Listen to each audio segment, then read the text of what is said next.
buat The Voice of Love, masih di program Family Magazine dan saat ini kita akan kembali belajar tentang merdeka. Silakan Bu Christine. Ya, kita lanjutkan, kita perdalam sekarang ya. Hidup merdeka itu seperti apa? Yuk dibaca dulu di dalam Yohanes pasal yang ke-8 ayat yang ke-36. Debbie bacakan ya.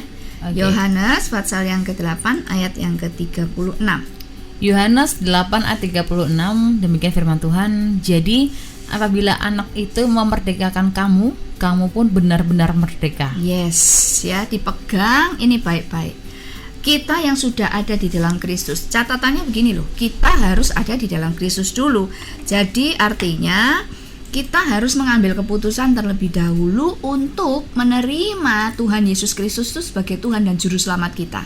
Jadi titik baliknya di situ. Jadi bukan hanya kita ini, oh ya sekarang saya sudah ibadah di gereja, saya ini sudah senang dengar firman, saya ini sudah mungkin aktif gitu ya, tapi belum ambil keputusan untuk menerima Tuhan Yesus itu sebagai Tuhan dan Juru Selamat.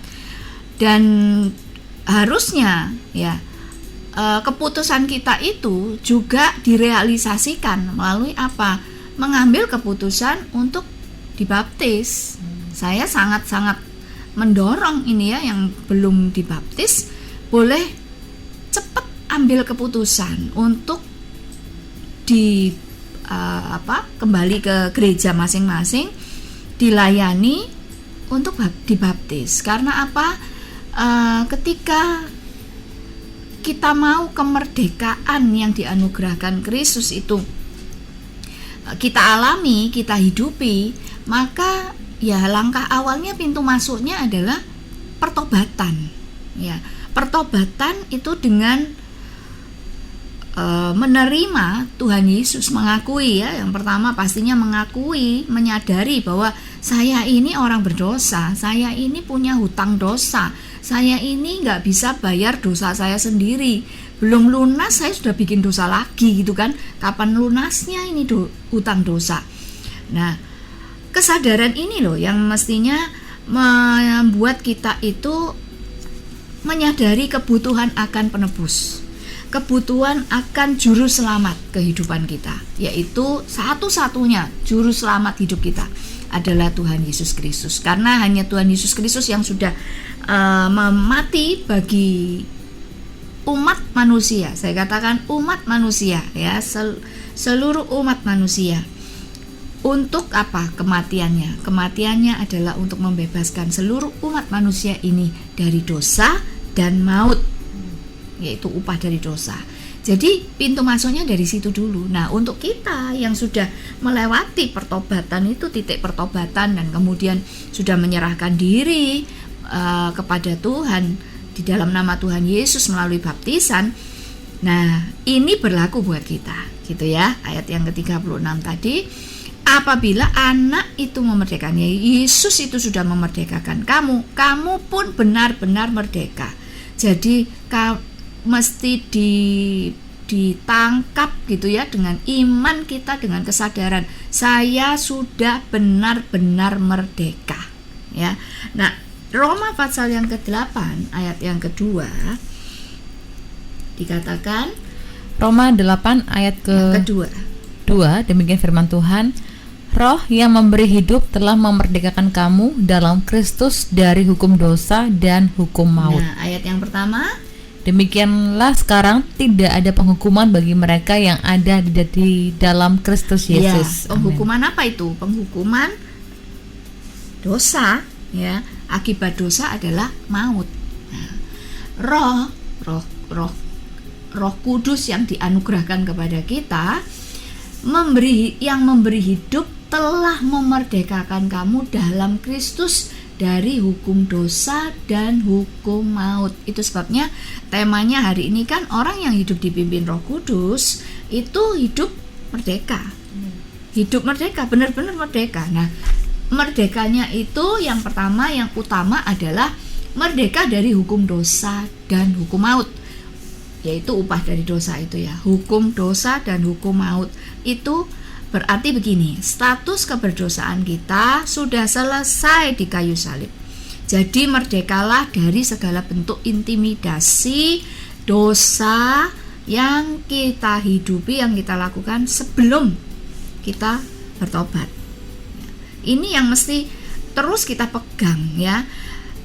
Dan ini harusnya juga memotivasi kita untuk setelah kita dimerdekakan dari dosa, setelah kita ini menerima kemerdekaan yang sebenar-benarnya ini, lalu apa gitu loh yang harus kita lakukan? Lalu bagaimana kita? Apakah kita masih memberi diri lagi untuk dikendalikan oleh dosa? Nah, ini pertanyaan pentingnya itu ya. Nah, sebelum kita belajar tentang itu, apa kata firman Tuhan tentang itu semua, saya ingin kita pahami dulu definisi dari merdeka itu. Ya, menurut Kamus Besar Bahasa Indonesia, yang kalau bahasa Inggrisnya merdeka itu independent. Wah, saya senang banget kata independent, bukan freedom gitu ya.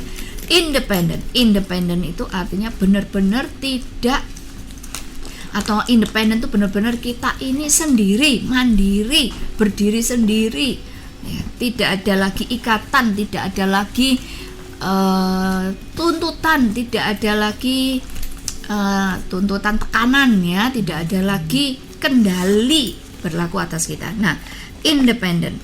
Nah, definisi dari merdeka itu adalah yang pertama, tidak terikat, tidak tergantung kepada siapapun, pihak manapun, tidak tergantung kepada orang atau pihak tertentu atau situasi atau keadaan. Wah,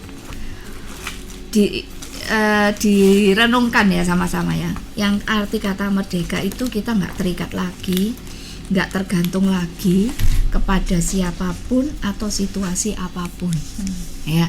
Lalu yang kedua, arti merdeka itu bebas dari perhambaan, bebas dari penjajahan, berdiri sendiri. Wah, rasanya kalau ada lagu zaman kuno itu lagu lagu Jawa itu ya. Cul-culan adeg dewe gitu ya. Cul-culan adeg dewe gitu ya. Artinya berdiri sendiri, bebas dari perhambaan dan penjajahan.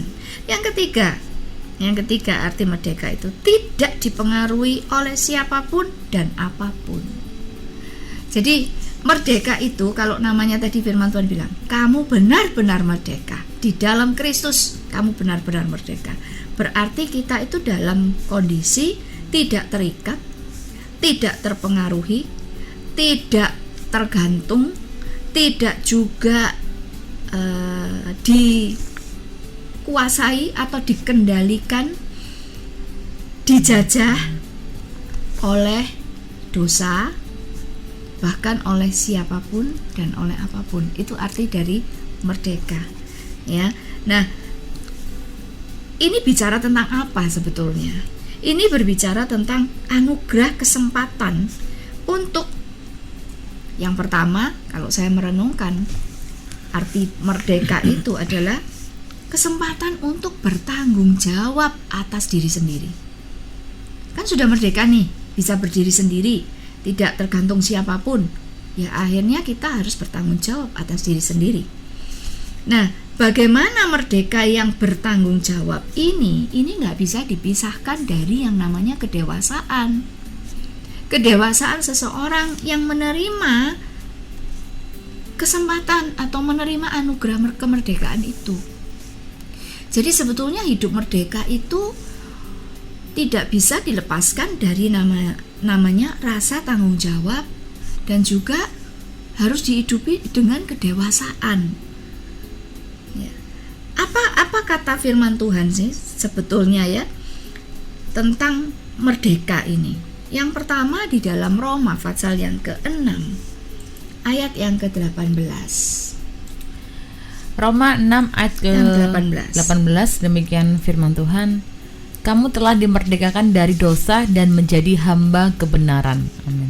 Nah, ya, kamu sudah dimerdekakan dari dosa. Jadi artinya gini, dulu sebelum kita menerima anugerah kemerdekaan ini, kita ini dijajah oleh dosa, dikendalikan, dipengaruhi. Jadi rasanya sebelum menerima anugerah kemerdekaan melalui pertobatan, melalui korban Kristus di atas kayu salib itu, kita ini benar-benar jadi seseorang itu yang gak punya kekuatan terhadap dosa ini. Kayaknya dosa itu terlalu besar, terlalu kuat mengendalikan kita. Itu dulu gitu ya, itu dulu. Tapi setelah kita dimerdekakan dari dosa dan maut, upah dosa itu atau hutang dosa itu, maka sekarang kita ini merdeka. Nah, merdekanya kita ini saya lebih memahaminya begini. Dulu diperhamba oleh dosa, sekarang bukan diperhamba oleh Tuhan, bukan ya. Tetapi sekarang setelah kita merdeka, kita ini punya kesadaran. Untuk apa? Untuk mempertahankan kemerdekaan itu, mempertahankan, bertanggung jawab atas diri sendiri dengan penuh kedewasaan, dengan pemikiran yang dewasa, bahwa saya harus mempertahankan kemerdekaan, hidup merdeka ini sampai Tuhan panggil pulang, gitu ya. Jadi bukan pindah tuan gitu ya, tidak, tapi Tuhan mau kita secara dewasa ini menyadari loh, kita yang sudah dimerdekakan ini ya harus mempertahankan ini kemerdekaan ini. Kayak sama bangsa kita ya, sebetulnya perjuangannya itu sama ya, bobot perjuangannya sama. Dulu waktu mau meraih kemerdekaan dengan sekarang generasi kita ini mempertahankan kemerdekaan, itu sebetulnya sama perjuangannya. Ya beda zaman gitu aja kan ya, tapi bobot perjuangannya itu sama. Karena apa? Dulu dan sekarang, bahkan sampai nanti, itu yang namanya tantangan, yang namanya tekanan, yang namanya musuh itu selalu ada gitu. Sesuatu atau pihak-pihak yang ingin mengendalikan kita lagi itu selalu ada gitu. Jadi kedepannya setelah kita dimerdekakan, what next kan gitu kan? What next? Emang kalau sudah merdeka selesai, terus aku bisa hidup semau gue? Ternyata enggak.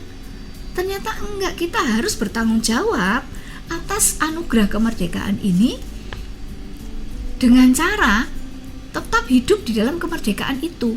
Nah, gimana caranya tetap bisa hidup merdeka? Hidup di dalam kemerdekaan itu tadi dikatakan oleh firman Tuhan. Kalau dulu kamu bertanggung jawab ya, memenuhi tuntutan dosa, sekarang kamu bertanggung jawab atas hidupmu, memperjuangkan atau mempertahankan kemerdekaan ini dengan tidak lagi melakukan dosa, kan gitu kan? Ya, itu sebuah kesadaran, itu sebuah kedewasaan pemikiran bahwa Tuhan itu tidak seperti dosa yang menjajah dan menghamba kita gitu. Enggak, tapi kita yang penuh kesadaran ini dalam pemikiran, sekali lagi kita ulang-ulang, pemikiran yang dewasa dengan kesadaran saya yang sudah dimerdekakan, saya harus mempertahankan kemerdekaan ini, menghargai dan mempertahankan hidup sebagai orang merdeka ini dengan tidak lagi melakukan dosa. Caranya gimana? Nah, kalau tidak melakukan dosa, ya melakukan yang benar, nggak ada pilihan lain kan? Tidak ada pilihan lain. Kalau nggak melakukan dosa, ya melakukan yang benar. Jadi artinya yang disebutkan di dalam terjemahan bahasa Indonesia kan menjadi hamba kebenaran, itu artinya melakukan kebenaran ini sebagai upaya, sebagai wujud kita menghargai anugerah kemerdekaan dan mempertahankan supaya kita tetap bisa hidup dalam kemerdekaan yang sudah dianugerahkan. Jadi pola berpikirnya dibalik sekarang ya. Kita ini melakukan kebenaran itu bukan dengan tekanan, bukan sebagai tuntutan dan beban, enggak, sebagai kesadaran kita. Saya harus melakukan yang benar untuk saya tetap hidup merdeka. Merdeka dari apa? Merdeka dari dosa. Jadi intinya ayat ini menjelaskan bahwa merdeka itu bukan hidup semau gue, ya, tetapi melakukan kebenaran tanpa takut resiko dan ancaman. Merdekalah melakukan kebenaran Karena dengan melakukan kebenaran, engkau benar-benar hidup merdeka. Merdeka dari apa? Merdeka dari dosa. Gitu ya. Ini yang pertama, kebenaran tentang kemerdekaan. Lalu yang kedua, di dalam 1 Petrus 2 ayat yang ke-16. Kebenaran tentang kemerdekaan yang kedua, 1 Petrus 2 ayat yang ke-16. 1 Petrus 2 ayat ke-16. Hiduplah sebagai orang merdeka dan bukan seperti mereka yang menyalahgunakan kemerdekaan itu untuk menyelubungi kejahatan-kejahatan mereka, tetapi hiduplah sebagai hamba Allah. Nah, ya, ini saya senang banget ini. Hiduplah sebagai hamba Allah. Hamba kebenaran tadi yang pertama, ini hidup sebagai hamba Allah. Nah, jangan, ini juga butuh kesadaran, kedewasaan pemikiran, ya, dan rasa tanggung jawab. Hidup sebagai orang merdeka. Dikatakan hiduplah tetap sebagai orang merdeka yang tidak menyalahgunakan kemerdekaan itu. Kalau kita berpikir bahwa aku bebas melakukan apa saja, kan aku orang merdeka ya, nggak ada tuntutan, nggak ada ini, nggak ada itu, jadi aku bebas mau lakukan apa aja, itu berarti benar menurut versi saya gitu, menurut versiku gitu ya. Ternyata keliru banget, karena dengan demikian kalau kita nganggap bahwa kita sudah merdeka, bebas melakukan apa saja, berarti bebas juga melakukan yang saya mau, yang saya inginkan, ya. Itu berarti terbuka pintu, terbuka celah besar untuk kita mengikuti apa kata daging kita. Bebas melakukan apa saja kok, gitu kan? Melakukan apa kata hawa nafsu kita, ego kita, daging kita, kedagingan kita ini ya. Nah, pokoknya aku bebas melakukan apa saja. Nggak peduli lagi, gitu kan? Nah, itu artinya kita sedang menyalahgunakan kemerdekaan itu. Karena apa? Dengan kemerdekaan itu berarti kita, kalau kita melakukan segala sesuatu menurut ego, hawa nafsu, menurut kedagingan kita, yang pastinya itu warnanya dosa semua. Mana ada sih ego, hawa nafsu, dan kedagingan yang tidak membawa kita kepada dosa? Nggak ada ya. Semua ini arahnya atau kecenderungannya membawa kita melakukan dosa. Dosa itu yang disebutkan di sini kejahatan. Artinya kejahatan itu apa? Mungkin kita berpikir gini, oh saya ini nggak mencuri, nggak ngerampok, ya nggak memperkosa, nggak korupsi, nggak, ya pokoknya dosa-dosa yang menurut kita itu dosa-dosa yang apa ya namanya, kriminal, ya, kriminal, moral, terus ekstrim gitu. Mungkin kita nggak melakukan itu kok gitu ya. Tapi arti kejahatan di dalam firman Tuhan ini maksudnya adalah segala sesuatu yang kita lakukan, yang kita ucapkan, yang kita pikirkan, yang tidak cocok sama firman Tuhan. Nah, itu kan karena cuma ada dua ya, benar dan salah gitu. Kalau kebenaran firman Tuhan ini adalah kebenaran yang sejati, berarti di luar itu yang salah, kan gitu ya. Jadi kejahatan ini adalah yang dikatakan kejahatan, segala sesuatu yang melawan atau yang tidak sesuai dengan firman Tuhan.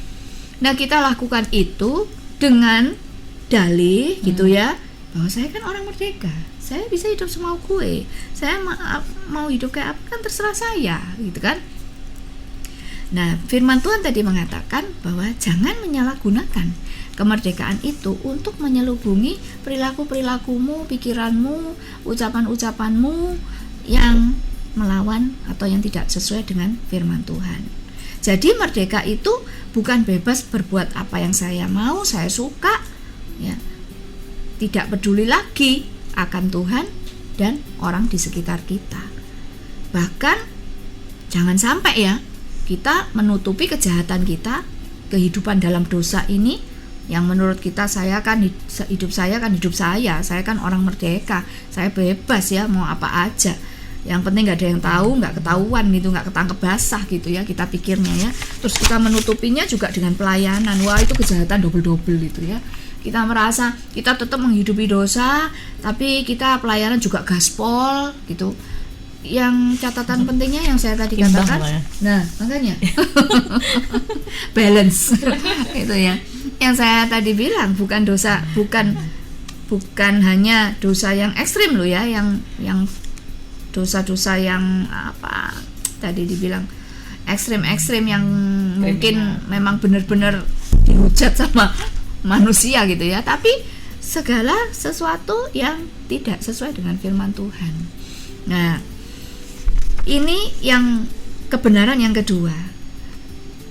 Diberi caranya sama Tuhan. Gimana caranya ya? Supaya kamu tuh tidak menyalahgunakan kemerdekaan itu untuk menutupi, untuk melindungi dosa-dosamu yang kamu masih lakukan. Firman Tuhan bilang, hiduplah sebagai hamba Allah. Artinya hiduplah dengan menghormati Allah. Ya. Bukan hiduplah diperhamba oleh Allah. Nah, kan nanti kan jadinya Tuhan itu penjajah lagi. Bukan, tapi hiduplah kitanya sendiri ini, ya. Hidup sebagai orang-orang. Hamba Allah itu adalah orang-orang yang menghormati Tuhan. Itu aja. Supaya kalau melakukan segala sesuatu kita enggak asal-asalan, enggak sembrono, gitu ya. Kebenaran yang ketiga, Galatia 5 ayat yang pertama. Galatia 5 ayat yang pertama. Galatia 5 ayat pertama, demikian firman Tuhan, supaya kita sungguh-sungguh merdeka, Kristus telah memerdekakan kita, karena itu berdirilah teguh dan jangan mau lagi dikenakan kuk perhambaan. Ya, yang ketiga, kebenaran tentang kemerdekaan. Firman Tuhan tadi bilang, sudah sungguh-sungguh dimerdekakan. Kamu di awal tadi saya sudah buka, benar-benar merdeka. Hiduplah di dalam kemerdekaan itu, ya kan? Caranya tadi sudah dikasih tahu ya.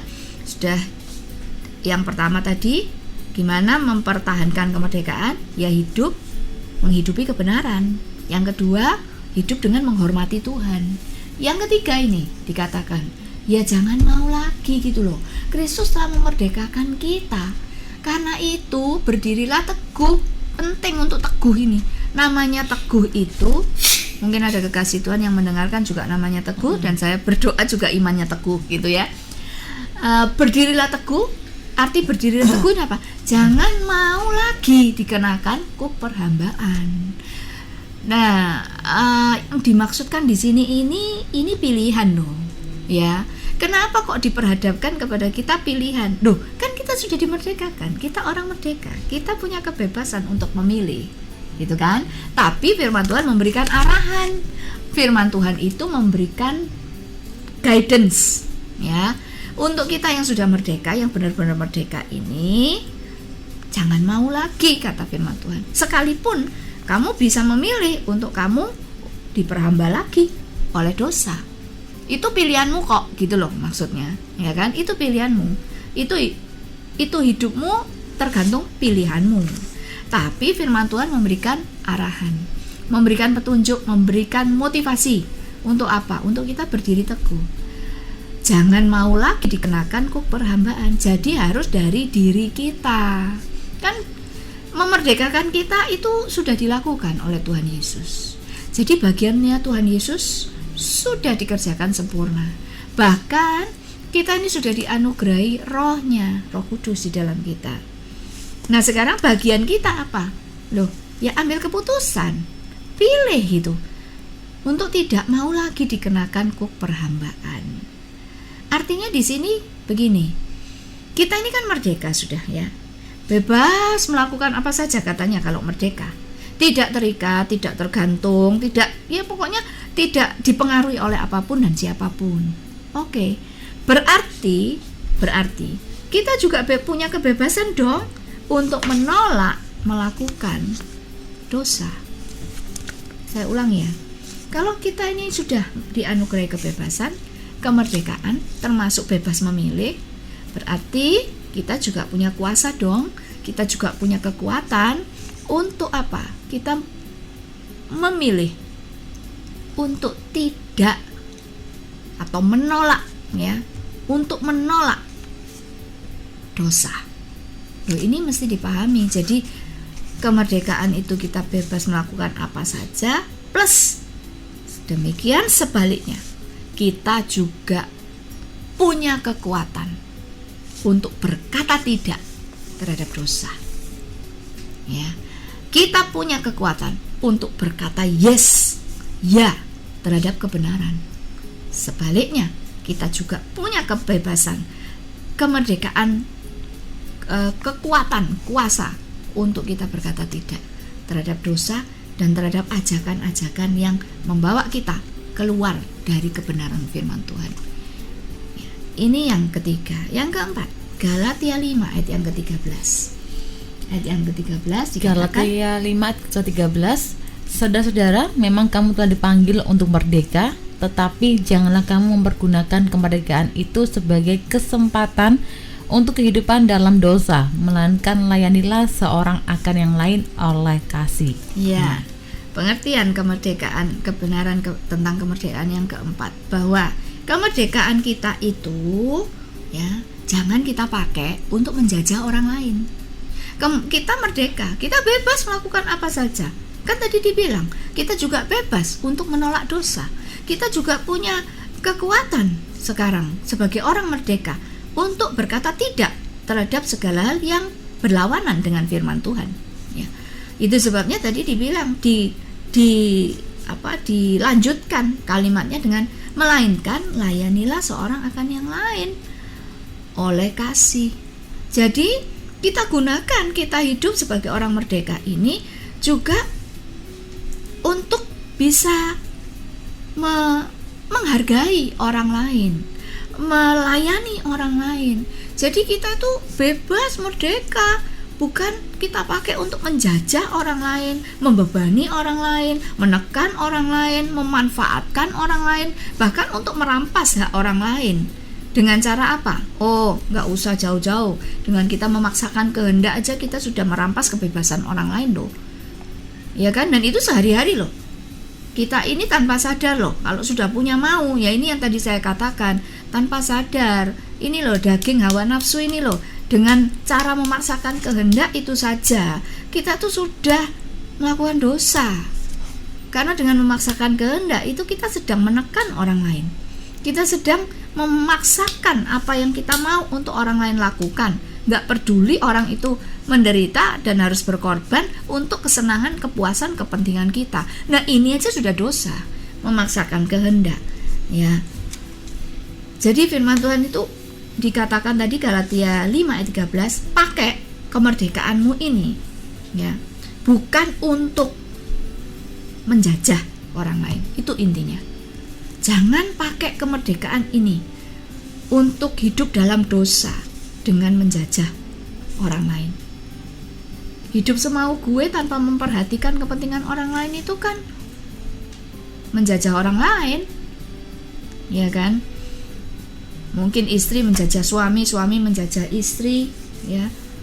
Kemudian anak berlaku semau gue terhadap orang tua juga begitu. Ini anak-anakku, ini aku mau ngapain aja kan urusanku, dia anakku itu. Kita lupa masing-masing pribadi, masing-masing umat manusia sama berharganya di hadapan Tuhan. Kenapa berharga? Yang pertama, karena diciptakan serupa segambar dengan Tuhan. Kita memandang buruk terhadap orang lain, tapi bagaimanapun juga setiap umat manusia adalah ciptaan Tuhan yang diciptakan serupa segambar dengan Dia.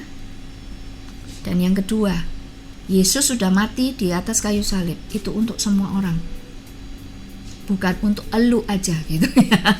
Bukan cuma untuk gue aja atau elu aja, tapi Yesus mati buat semua umat manusia.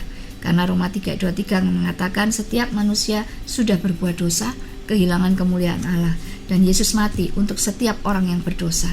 Berarti Yesus mati untuk setiap orang yang ada di muka bumi ini.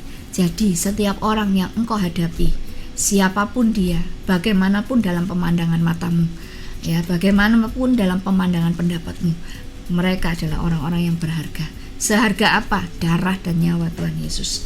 Itu yang kita mesti pahami. Jadi kemerdekaan kita ini bukanlah kemerdekaan yang sebebas-bebasnya, sehingga kita dengan kebebasan kita justru menjajah orang lain dengan cara memaksakan kehendak. Ya, tapi Tuhan mengatakan bahwa orang yang merdeka itu justru tadi mampu menolak dosa, mampu menolak segala hal yang melawan firman Tuhan, dan orang yang merdeka ini justru menyadari dirinya, menyadari bagaimana dia sebelum Yesus memerdekakan hidupnya, sehingga dia mampu ya, mengasihi dan menerima orang lain apa adanya seperti dirinya dikasihi dan diterima oleh Tuhan apa adanya. Jadi orang yang sadar betul hidupnya merdeka, bebas, tapi dengan cara yang benar, itu justru dia sangat-sangat menghargai orang lain. Dia menghormati Tuhannya, dia menghargai orang lain, dan punya terus passion, satu gairah untuk membuat orang lain hidupnya lebih baik, membuat orang lain hidupnya lebih mudah, lebih ringan, ya, membuat hidup orang lain itu terbangun, ya, dengan adanya dirinya, ya. Nah, jadi kebenaran yang keempat ini adalah merdeka itu bukan bebas dengan memaksakan kehendak dan menjajah orang lain. Dan coba direnungkan baik-baik sebelum kita break. Orang yang memaksakan kehendak, orang yang menjajah orang lain, berusaha mengendalikan, mengatur orang lain, itu bukan orang merdeka sebetulnya. Tapi dia sedang menjadi tawanan, menjadi budak dari hawa nafsu, ego, dan ambisi.